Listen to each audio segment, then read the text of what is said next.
How's it going, everybody? My name is Sheldon. We have Savion here today, and because we were talking about music the other day, but you were asking me the questions, I thought it's time to ask you some of the questions on music. I know that you are big on music. I know you have that chain there. You'd like to talk about how much you love music. Oh man, I can't even begin to explain how much I love music. I grew up listening to Justin Timberlake, Neo, Chris Brown, Alicia Keys. I mean, I was on all of it. The chain right here is from Blonde. I don't know if anybody knows, from Frank Ocean. It's my favorite album of all time. I started listening to Frank Ocean pretty late. I was late to the party. I listened to him back when he was popular, you know, Thinking About You, when that came out, like 2011 now, I think. Way too young to be listening to music like that, but you know, it is what it is.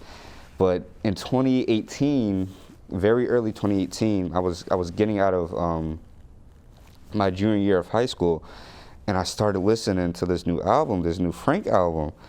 And the more and more I listened to it, the more I started to fall in love with it. And I think during that time in junior year is when my music taste really started to develop.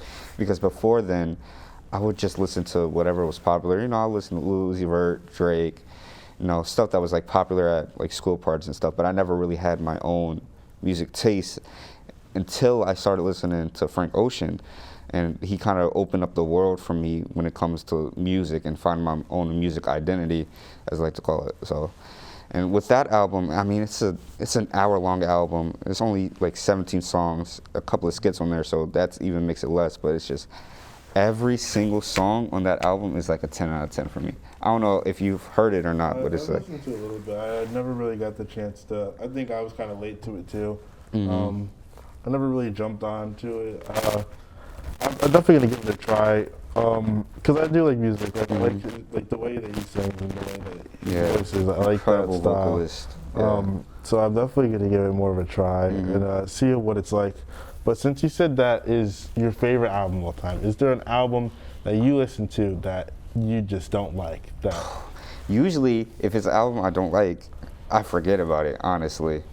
But if I had to choose, I don't know, you mentioned that you liked CLB, and I can't really get into CLB. There's a couple of songs that I like on it, but I really cannot get into CLB. It just kind of bored me a little bit. You know, I understand that one. There's definitely some songs on that are like a little like weird here and there, and like it matters on like some of the features, like who you like on it, because there's definitely some like features that are definitely a little bit older now. Like I think they had someone on there that was like, kind of like an old timer. You're just like, some people just weren't rocking with it too much. And I mean, I like Drake here and there. Like one of my favorite Drake albums is Nothing Was the Same.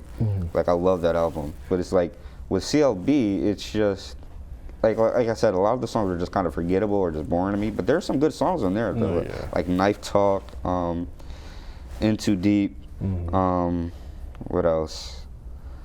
That's all I can really think of right now. But it's like, but like talking about Drake in general, my favorite. I love a lot of Drake songs, like Feel No Ways, Just Hold On, We're Going Home.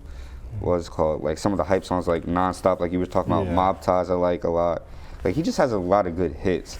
But I think listening to a Drake album as a whole, I just can never really get into it. I could agree with that, because I definitely listened to it a lot when it came out, and like that like semester, like I probably listened to that, like that was probably the album I listened to the majority of the semester. But like now, like it's definitely like a little bit less. Like I'll listen to like a couple songs here and there, but I won't like go through the album, because like I could agree with that. It can be boring at times. I do like that album. I definitely like that album a little more than you. But I think there's two songs in it that I don't like, but it's just because they're the ones that Drake wasn't in. Was one of them Yeb Is Heartbreak? Yeb Is Heartbreak and that song at all. But I love that song, which is really funny. I think those are really the two because I didn't really know like anything about the two, so I really weren't like, I didn't have any connections with it, so I was just kind of confused when I'm listening to an album with Drake and then a song comes on and Drake's not in it, and I was just like, I was very confused. Speaking of fountains, though, the artist who sings on Fountains, her name is Tems, Tems. She's really good.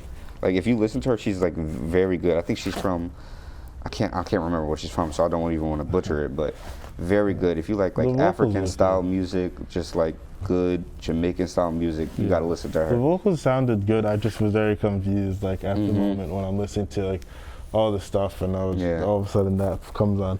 I mean, I'm not disrespecting it in any way, but I just wasn't. Yeah, I was just of very course. confused. You go to an album for Drake, and then like somebody who isn't Drake at all just comes on an album. It's like if you were at a concert and like Yeah. you're at a concert for Drake and Drake left, then someone else comes on. No yeah, one's but gonna it's be like happy. it's not before Drake comes on; it's while he's on. Yeah, while he's on. Like, Yeah. It's like something like that. Like that just didn't make sense. But speaking of Drake in general, I don't necessarily think he's a good album maker. I think he's better for those one hit. I like, think in the he's better summer. as a hit maker. Like Yeah, I he think makes his hits. albums, they're also way too long. Like if you look Yeah. at Nothing Was the Same, I think Nothing Was the Same was like 13, 14 songs. Yeah. I'm not sure.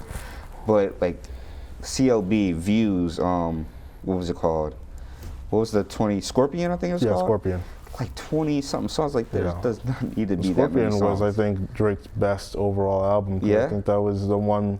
I think that was number one on Spotify Mm-hmm. and hits. And I think X's album broke it recently. So But that's the thing. That's why they put so many Mm-hmm. songs on there, is so they can get those charts. Because Yeah. if you only have 10 songs compared to something that's like 20 songs, you're not going to Yeah. get those numbers to make you chart. yeah, but I definitely do agree with that. Like I do think that Drake is like, cause like over summer, like there's always a summer song by Drake that like Yeah, and it's everyone- fire. yeah. Like I'm not saying he's a bad artist at all. Yeah.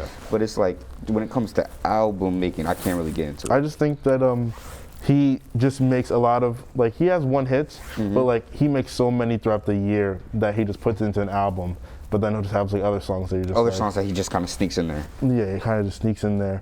But also talking about these like other artists, like what artists that like you liked like growing up or like have that you like listened to that just completely just gone, like they haven't shown up, they haven't been in the music industry, like they just completely just stopped making music. Well, I wouldn't say I listen to any artist that really stopped making music. I mean, if they are, think of like Omarion, Mario, stuff like that. But the artists, I just don't listen to them anymore, really. It's Neo. I used to love Neo growing up. Chris Brown, I don't listen to Chris Brown anymore because I just think he's a little weird. Yeah. He's like still making music. I can't really get into it. I mean, like, if I'm ever listening to Chris Brown, it's always going to be like the early older 2000s ones. Chris Brown. Yeah, I remember always listening to that song "Loyal." I always used to listen to that song all the time. It's a good song. Justin Timberlake, I don't really listen to him anymore. I only listen to that one album. I think it's called Love Stone. I'm not sure what the album was called, but love that album. I just don't really listen to those people anymore. Yeah, I think because I only bring that up because I just see like over years, like when you listen to people when they're at the top of the chart and hot, like then they just don't make an album for a while. Then they're kind of get it for like I don't know the last time. Maybe he is making music, but I just haven't heard. But I don't know the last time I've heard Chance. Like Chance the rapper. Yeah, well, because his last album kind of flopped back in when was it? 2019 too. That came out. His last album kind of flopped, and he's just been under the radar. Yeah. I mean, I follow him on Instagram. I think he's making some more music now. But like back in 2016, when what was it called, Coloring Book? Yeah. I love that album. When Coloring Book came out, he was talking to Kanye. He was with everybody, and then he made The Big Day. He got married, and made The Big Day, and then he just kind of fell off. I think that's definitely something. It's definitely interesting when I see like artists that they like, and then they just have such like I don't know. Either they get like a stump going on in their life, or something happens, or they have like a block in the music, and they just don't get something going, and then they just kind of just fade out. Yeah, and that's hard in the music industry too, because like sometimes you just can't make music, or you have this big moment in your career, and then now everybody's trying to compare you to that big moment, and you just can't really live up to it, Yeah, so it's definitely something that worries me, but it is what it is. Music business is tough. But it is what it is. that is all the time we have for today, so thank you for doing this. It's me and Savion, so we'll see you guys next time.